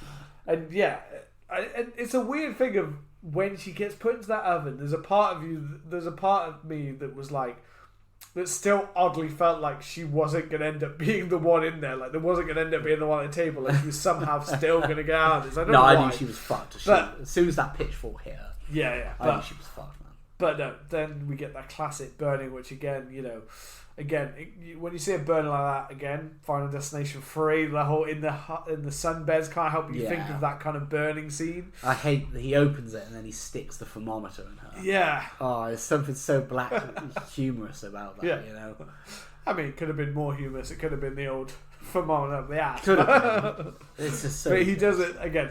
He's tamed it down a bit from that kind of over the top, like full naked woman burning to death inside of the thing, which kind of makes sense because I think if they're like, okay, like slasher films are coming back, and not that like obviously Terrifier made money, but that was relatively independent, but from a big studio to be like, oh yeah, you want to make a film where you stick a baster up a roasting woman's arsehole. Yeah, do it. Fine, But that's what I'm saying. But that's more of that would have been more of the B movie Grindhouse, which is kind of in one way it's like Eli Roth is actually showing some restraint here. That's it. Which is probably a good thing. He's playing with what he's got. I don't think we probably wouldn't be seeing a sequel if he'd gone full Grindhouse with it. And I think if he'd have made this in 2007 or 2010. Whenever it came out, he probably would have been able to go full Grindhouse, but it would have been straight to DVD. Probably, or it would have been a one-off. Although probably who partially made it because of Quentin Tarantino. Right? Yeah. Knowing what he's like, I'm sure he probably would have preferred the greater version, the Grindhouse version of this. Probably. It's brutal. As you see her burning and her feet are burning and she's trying to fight, and you start to see her body fizzling, and then you just kind of see her start to basically just choking out. Yeah. And that's kind of where it's left. I was waiting for just a full-on almost like a burst into flames kind of part. But then I was like, well, it's meant to be a turkey, so that wouldn't be good cooked meat. No. And a turkey doesn't just suddenly explode. There's something so actually it wouldn't happen. Yeah. Yeah. And then you see the thermometer pop, Yeah. And that's the bit where it's like, oh. Well, that's when she kind of loses out, and you see her eye colour kind of turn into that classic dead fish just that like kind shriveled and gone. that pale colour. Yeah. Yeah. And then I think it's the Thanksgiving scene, isn't it? Yeah. Which is so good. So we see I think all of the characters kind of wake up. So Jessica, her dad, Scuba, Evan and Gabby are all there, and you also have the top half of the waitress, the head of him, and then he's he cracks into the neck of the cheerleader and pours a glass of her blood as wine, which is gross. And then he kind of starts talking about Thanksgiving and stuff, and then I don't know if he kills Evan first, which is a brutal one. Because he's razor glass. Yeah. And he's you might want to let that breathe. Yes, because it's taken out of her neck and stuff like that. So I liked that. That was good, yeah. But so we get Evan where he's talking about how you spread this and you're about to go viral. So he opens up basically a feed page. And you get a very Saw too, we've tracked him to this location. The SWAT team rushed there, and it's streaming it from another device. They're like, oh shit, they're looking at themselves in the cameras. So no, you're not getting us that easily. Yeah, it's fine. Again, very tactical for whoever set it up, and it just it's the other thing where you've got on the message where it's you've got people literally posting kill him, it's meant, fucking die, beat it, and people laugh emojis, really loving it, putting out hearts and stuff, as he starts to basically go for it, slap, this is a very brutal kind of Walking Dead in that when they skull Glenn and Abraham in that show, it's fucking cracks him 3 or 4 times. Going for it. It's just his head just splattering apart as it goes down. But it has that thing of it looks realistic as well. It does. It looks really. It does look really good. It's not like an over. It's not fully over the top. Yeah. It just gets exploded. It gets cracked and shattered. He's just gone. and then when he shows he gets the Kathleen as the turkey out. and he's like dressed her feet up with those like weird things that they have. Oh yeah, he's yeah. taken her head off. He's strung her up like a turkey. It's so fucking gross, man. With the legs, yeah. So yeah, not the over the top full naked body of the trailer, but still damn brutal. Like all of her, each of her feet having those little things. Yeah, her toes. Each of her toes having the little bits on, and again her eyes, like when they turn to the thing and they can see her eyes, and it's like pale colour where her skin's roasted. Yeah, and you've just got the husband reaction of just like screaming, vomiting. and vomiting at the same time, like a proper visceral reaction, and all of them just like screaming their head off at seeing the reaction. It's like, oh fucking hell. And then he says like another pun or something about like for eating her. Yeah. So I thought it was something about like the light white meat or something like that. Like about the bird. Yeah, he does say something about white meat, and then he says like you've got to bite, you just got to swallow it or something like that. Yeah, I can't find it exactly. The puns, but there is some. There's definitely several puns about the different parts he's doing there. Because he's giving like he's effectively like giving a speech about like. Yeah. What there's also something introduced here which I'm guessing it. I think I vaguely remember something popped up, but I couldn't remember when it happened in the film. But about her ring, because it has the little blade bit in it. I couldn't remember where that came from. I can't remember who gave her that. I think someone gave it to her early in the film, but I don't recall that either. Because I can't remember who mentioned it. I didn't know if Bobby had given it for some reason at the start of the film. She goes to see if it was mentioned about it being from a mum or something like that, but I couldn't remember. She goes to see she goes to see the gun guy. Yeah. And he's got like a belt with it in, with a knife in. So maybe that's when it. I don't know if that's what I mean. I feel like I missed a part there because she just so happens to have a little thing with a blade, so she can start cutting the rope through, kind of thing. Yeah, and it did feel like it kind of came out of nowhere, to be honest. Yeah, I was a bit like, where did she get that from? And I was, I was watching it pretty, intensely, but I can't recall where that came from. I'm trying to find the line, but it's full. As she escapes, so that's basically where it goes. It's basically they get free. She gets scuba free. Yeah, and they basically work their way through. They realise that they're at the old heritage building of the Plymouth, Massachusetts, like heritage buildings of the first pilgrimage, and she runs them, running through the site. That's when Scuba starts to get into a fight with Carver to try and stop her, like dodging the blade as he's going at him with the axe. And she ends up, making it through the woods and into the warehouse.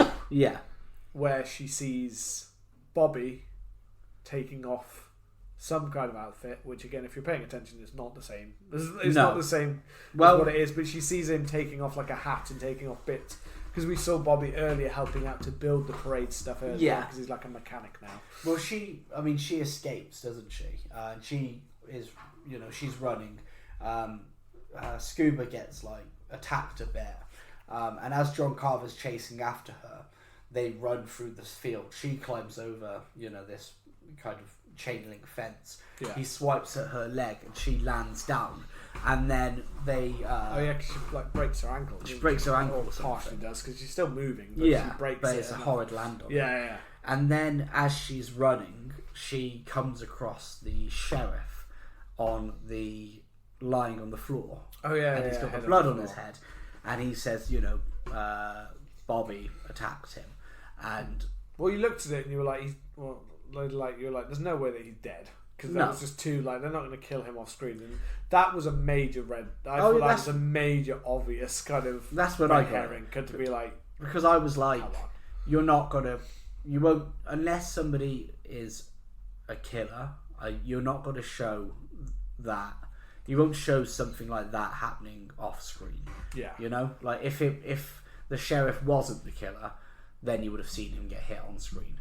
Yeah, that's where I was like, okay, and then when she walks in and you see Bobby, I was like, they're going the scream route. They've got two, because there was obviously the scene at the school where Gabby and Evan went missing and the sheriff was there and you could see him at first. So I was like, I don't know why. At no point did I think of it being more than one killer. I don't know why. I never thought of it being. Yeah, no. Because there were points where like it is a classic.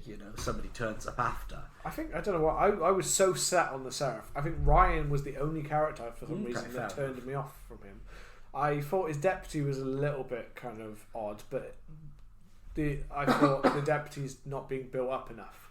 It would be too much of a kind of thing. So I don't know. Ryan was the only one because Ryan was, well, frankly, just randomly around kind of thing. So he was the only one giving off kind of somewhat like between Bobby and Ryan, they were giving off somewhat Billy-ish vibes. Yeah. But yeah, I don't know why. My mind never went to two killers. I don't know why. Fair enough. I even have my notes Bobby as one of the killers. For everything that they've got, literally would have been like, for everything that they've got, like that they were doing, more than one killer probably would have made sense because of certain characters being in certain places at certain times. Yeah.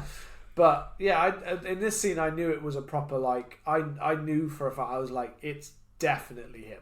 I was like, that 100% Lynn was like. I was like, this is who I thought it was, and now I'm like, it's definitely him. And I was like, the whole Bobby scene, I was just there like, well, that's obviously not going to be him. He's not in the same costume. He's got a carving mask. It's just not like they could be going that way, but I was like, he's not going to go the boyfriend route. Surely that's too on the nose. That's real on the nose. That's why I thought maybe we have two. And then the sheriff takes him out because I suspected the sheriff then. Yeah. But I don't know. You get that's that bleeding on the floor, but not fully like he could be dead, but not thing. Just suddenly out of nowhere. It's a little bit. I don't know. It's a little bit of a slasher kind of trope to be like the guy's down on the floor, so you think he's dead. It's like, but I don't know. When you cast an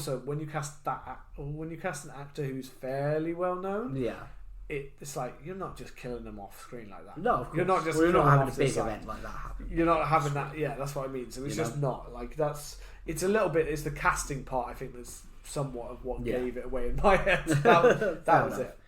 Well, then we get obviously like she runs out and she says to Sheriff Bobby's the killer. Bobby's in there, and the sheriff runs back in and says that he's you hear the shots and says that he killed him, or that he shot at him and he scared him away. Yeah, and then again, you don't see any of that, do you? No, you don't see it. You just hear bang bang, and then you get the bit where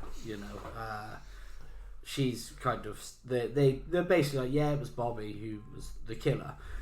Bobby was the one who did all of it, and the sheriff is kind of saying like, thank you for helping out. You really saved me on this, and then it gets where she notices the dirt on his on his shoes and the same kind of like he had said earlier about the little details that gives them away.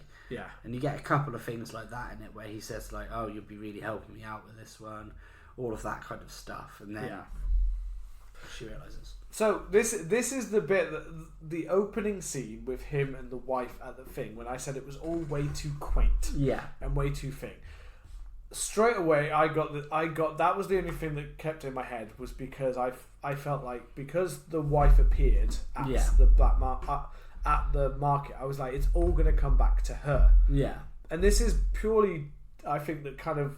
What it got it for me, and I don't know about other people, but this almost stunt casting of a big actress, to be that then made me think it's gonna have to link back to her.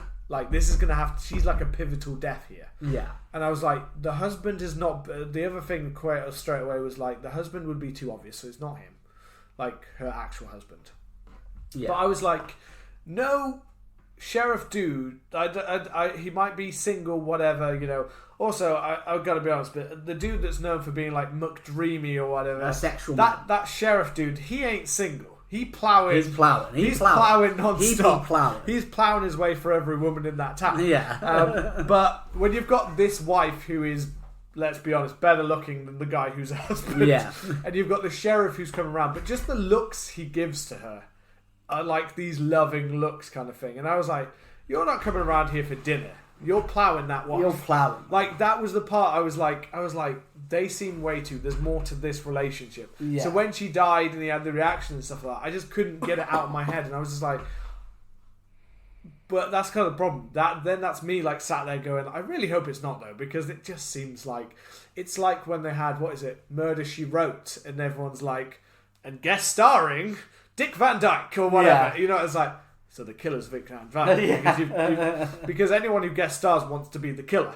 Yeah, and it's just like that. And I was just like, Patrick Dempsey is the only recognisable person, and I don't know why I'm getting a bit of a. He'll want to sign up for this role. Why would he want to do this role? Because he gets to play a fun killer at the end. Maybe, yeah. And it sounds like a different role for him, kind of thing. Because he's already done the sidekick Kincaid, sheriff. He's done Kincaid, so it was like that. And it was just all that stuff in my head. And maybe it's just knowing too much of these films, but I just couldn't get out of my head. I was like, but at the same time, I didn't want it to be him because it just seemed too like obvious. But this is the problem with these kind of films.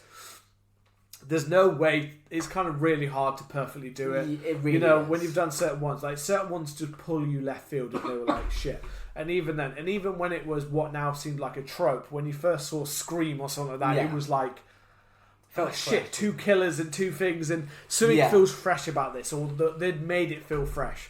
And that's the only problem, as I said, is something to do with characterization in this film, and that kind of part is just. I don't know. I think what Patrick Dempsey does is perfectly good. He played a really nice kind of likable sheriff character. So when he turns here, and he does seem like he's really having fun with it when he turns, and it somewhat reminds me of the dad in Scream 6, having that kind of guy who's known for being like in a lot of romantic comedies. Dermot Mulroney, I think it is, who was in a lot of romantic ones. It reminded me of last year with Scream 6, when he had him turn around and end up being the cop, and then it's like you've got this guy who's kind of typecast as being like, oh, he's in all these romantic comedies, and here he is as the fucking psychopath dad. Yeah. And I got very vibes of those kind of like, they kind of do to like, I don't get these roles, so I'm just going to have fucking fun with this. Well, yeah, because it was fun when he was like, oh, if you'd have only stayed on that fence for a second longer, I would have fucking, yeah. But it felt, for me, like, it felt like it felt very lackluster. Yeah. And my thing was, like, as soon as he was revealed and we learnt his motivation, which was that he was shagging the woman from the start, she had his babby. The babby bit, I was like, okay, fuck. Adding on there. Adding on, yeah. I was kind of like, for me, that was the part where just the film kind of became a bit... It felt very lackluster. And then also the fact that it was then just, Patrick Dempsey with an axe chasing her and Bobby, because Bobby turns up to save her, and it felt like he just chased them for like a minute. He shouted like, this Thanksgiving there'll be no leftovers, which was a cool line. Yeah, but it felt like he just like chased her. He was hobbling. I literally looked on my phone. I was scrolling on my phone, so literally I looked at the poster that has that exact line on it, I swear, like a second before he then said it, and I was just like, I don't know why that took so away from it. I was just like, why does that now seem like oddly cheesy? Because I've just read it on the poster. But I was like, it's a cool line. Like, it was a really cool line. But it just felt for me like the very end, as in like from the reveal until like the final confrontation. The final confrontation was just very quick. Yeah, it was. The turkey thing was kind of a funny kind of... Yeah, but it blowing it up and that kind of, blowing him up inside of the next to the turkey and stuff was kind of... That's... I mean, this was the thing for me that somewhat brought it down a little bit, and why I felt like the kills and stuff and the deaths were like a 4-star film. Yeah. But the characters and kind of some of the stuff, and it suddenly made me retrospectively look back at the film and go, you know what, a lot of this did feel maybe a little bit too much like Scream, or a little bit too much like My Blood, like taken too literally, some of it. Yeah. It felt a little bit too like, when I look back at it, all of the character stuff felt way too those kind of films, that I started to feel a little bit like the stuff you've done with the deaths and coming back to that Thanksgiving meal and stuff, that was all really cool, but it kind of just reminded me that I haven't really got any stake in these characters. Okay. Like Jessica and stuff like that. I just didn't feel much of a stake to be like, oh no, you're not going to live. Yeah. It was that part for me. Like I was more, I think I preferred like Scuba, like, you know what I mean? Yeah. Some of the other ones too, necessarily Bobby and Jessica, who I just didn't necessarily feel much of a. I was like, I don't really. Yeah, I don't care. It was only really like I can't want him to kill you. Yeah, it was only really the kind of reveal, and the end was just rather quick. Yeah. Apart from that, it really scratched that early 2000s slash. There was plenty of stuff that was fun. That was definitely fun in here. That's why I just fit. It doesn't do anything to reinvent anything. No. It's a fun, it's a fun slasher. It's got some real fun, parts in it. Yeah. But it just to me at times felt like an old school slasher, which I guess maybe Grindhouse. It depends if what you're looking for. It's a damn fun film that would be fun to revisit on like a Thanksgiving, kind of holiday, that kind of time of year to be like, and it's nice to have a new kind of character. Yeah, because I think the character is really cool. Yeah, how they work that into, obviously he's not dead. Well, we get that. Or he isn't dead, or we don't know, or it can just be another person taking on the John Carver role. Maybe. I mean, we got that very fun, very My Bloody Valentine remake, where there is the explosion, and then they're like, it completely incinerated whatever was in there. Yeah. And then you get a very quick shot of a fireman with the mask on walking away, Yeah. And I was like, that's that fucker in there. Yeah. That's Mr. Patrick Dempsey. Yeah. Whether Patrick Dempsey, I still don't know, whether he is coming back for the sequel, whether he... That's the only thing is, like, I know he had fun with that role. Does the actor want to come back to then be just now the revealed killer? And does he want to be an ongoing killer kind of thing? Because it does make you think, like, what can they do now? The sheriff can't go back to regular life. No. So you only really...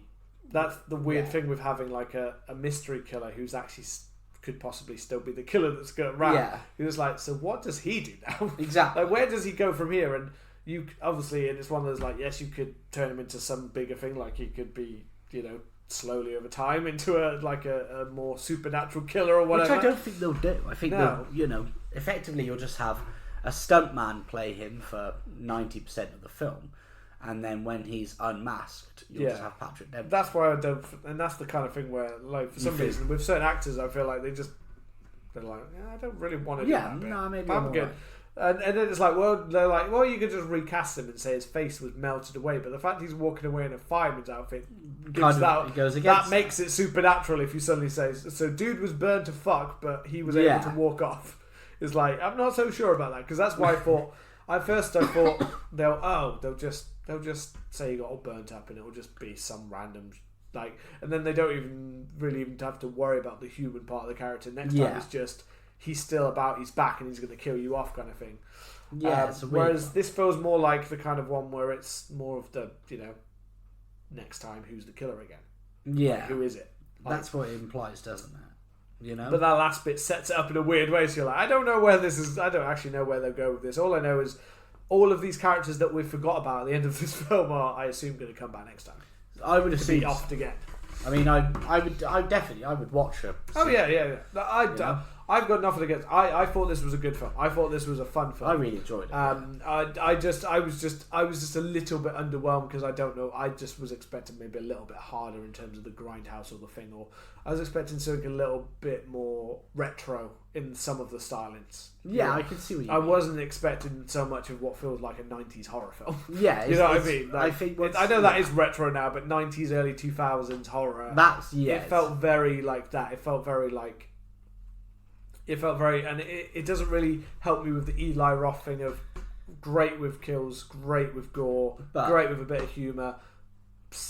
Kind of feel like someone else needs to write the human character parts, though. I mean, I think this is what I was very much expecting the film to be. I know it had the the Grindhouse origin, but I kind of went into it thinking they're not really going to do that, knowing that it's it's going through a studio, it's getting a theatrical release. Yeah.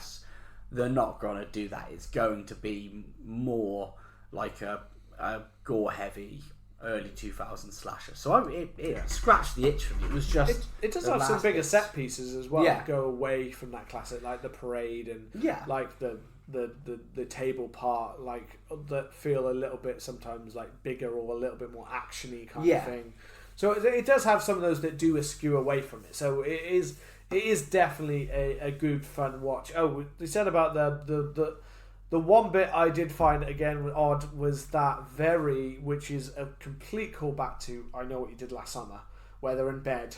Yeah. And they have the get out of bed, which I don't know if it's actually I Know What You Did Last Summer or I Still Know What You Did Last Summer. I can't remember where she gets pulled under the bed at the end. She gets grabbed. Where it doesn't do that, but it has that whole like open the closet. Oh, there's he's there, burning. Here I am. He's still alive, for it just to be a nightmare, for it then to just be like in bed, which just that just felt that was very old school. It was. I don't think it worked. No, I thought this. I was watching. I was like, oh, this is where the fake out ending is. You know, this is where like he's survived. He's all burnt up. He tries to kill her again. Yeah. We either end or they conclusively kill him. Now. Yeah. But instead, it was just like, oh, it's a bit of a... It was that old school fake out kind of that we've had, but doesn't always... And even I Know What You Did, like, someone didn't do it like that. She gets pulled on the bed, you don't know what happened. Yeah, You don't know if she's dead or alive. I think that was the second one, the way that happened. But she gets pulled under and you don't actually know, like, you're like, oh, fuck, they killed... Like, maybe... Did they just kill her? Yeah. Like, Freddie Prinze Jr.'s, like, in the bathroom and he's like, oh... like, he's just... Yeah. And, like, she just gets pulled under and it's quite a shock. It was, like, quite like, shit, okay. Yeah. Like, that implies that you've killed her. But this didn't do that. It was that old, more like, oh, it's a nightmare, an all jump scare, and I was like, that's a bit underwhelming. It was a bit, and also the other underwhelming part was, why the fuck are you still with Ride? Why the fuck's he in bed? Like, why is that dude in bed? Why is that dude in bed? After everything you've just done, can you not see that dude's a douche? Yeah, I don't know why. Like, I mean, maybe that's one thing we need to. The sequel definitely needs to bring is to give Ryan a good old bashing of a death. Or next time he'll probably be the killer. Let's be honest. Yeah, maybe. Yeah, he'll be. That's what they need. They need to do something more fun with that guy next time if he's going to be around. But I'm quite happy if you just off him brutally in the beginning. Maybe that'll be it. Or open back in the bedroom and he actually does walk out and just like literally obliterates it, smashes his skull. Yeah, but no, fun film that. Yeah, I was looking forward to a while, and I don't know if it's just because my expectations got a little bit higher because I'd heard it like. It's just that thing. The film that's here, the level of the critical response, especially with the way critics are being quite dickheads about a lot of things. I got to be honest. I feel like they're being overly harsh on some things recently. This film is not. This is not the film I would expect because it's very old school and it's not reinventing anything. This is not the film I quite expected to get quite as much love as it does. I would expect. I'm not saying I expect this to be like a rotten film, or whatever. You know what I mean? But I definitely didn't expect it to be quite as high as it is. Yeah. So it was just that. Like mine was definitely more like a fun kind of enjoyable thing. Nothing reinvented, but some really awesome kills. And I guess in a way I kind of like to see that Eli Roth is maybe trying to be a little bit safer. Yeah. I think because I feel like he's at times maybe been too over the top. So it's not a bad thing. No, I think I enjoyed it, man. I definitely, it hit that early 2000s slasher for me, Like My Bloody Valentine 2009, I love that film. And it felt like I could have gone to the cinema at the time that was out, or The Hills Have Eyes remake, or House on Sorority Row remake.